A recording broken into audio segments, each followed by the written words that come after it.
Praise lord brother. మీ పేరు? Teja brother గారు. మీరు ఎక్కడి నుండి వచ్చారు? ఎస్ఆర్ఆర్. మీరు ఎప్పటి నుంచి చర్చికి వస్తున్నారు? ఓకే, మే నెల నుండి. ఓకే, మీరు అంటే ఫస్ట్ టైం ఈ ప్రేయర్స్ లో పాల్గొన్నారు. మీరు 21 days ఫాస్టింగ్ అండ్ నైటింగ్ ప్రేయర్ లో పాల్గొన్నారు. 21 days పాల్గొన్నాను. 3 days నుంచి వస్తాను. ఓకే, మీకు 3 days అనుభూతి ఎలా? చాలా బాగుంది. నాకు భాషలు మాట్లాడే భాగ్యం ఉంది. అలాంటిదన్నీ నేను పోగొట్టుకున్నాను. ఎందుకంటే చెడు అలవాట్లకి అన్నిటికీ బానిస అయిపోయాను.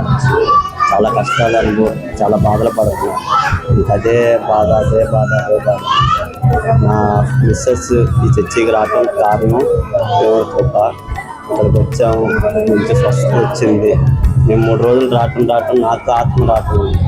పోయిన ఆత్మ అసలు తిరిగి వచ్చిద్దా, అలాంటిది తిరిగి ఆత్మ వచ్చింది.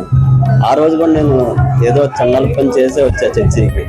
అలాంటిది కూడా దేవుడు నన్ను లేవనెత్తాడు. భాషలు మాట్లాడతాను. భాషలు ఎంతో మంది అడుగుతారు, ఎవ్వరికే పట్టలేదు భాషలు.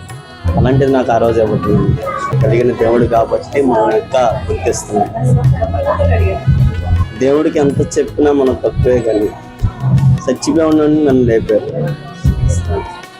పాస్టర్ గారు కూడా చెప్తున్నారు, చచ్చిపోతున్నా, అయిపోయింది చెప్పేసి ఇంట్లో కూడా అయిపోయిందమ్మా, జాగ్రత్తగా ఉందని చెప్పేసి అందరికి పెట్టినాను.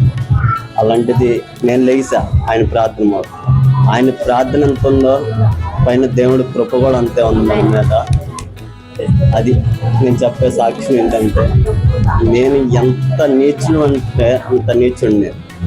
నాకు లేని అలవాటు అనేది లేదు. ఈ చిన్న వయసులో అన్ని అలవాట్లు, డ్రగ్స్ కాని నుంచి అన్ని తీసేసుకున్నాను. అన్ని అనుభవం ఉంది నాకు. ఎవ్వరు పెద్ద వయసు 80 సంవత్సరాలు చేయని వాళ్ళ వయసు నేను చేసా.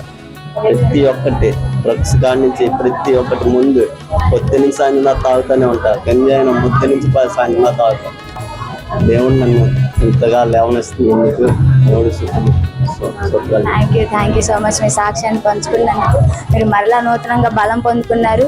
ఇది ఆత్మీయంగా మీరు ఇంకా కడ వరకు మీరు కొనసాగాలని, మళ్ళీ మీరు సాతాను రుచిలో పడిపోకూడదని మేము దేవుని బలంగా కోరుకుంటున్నాం.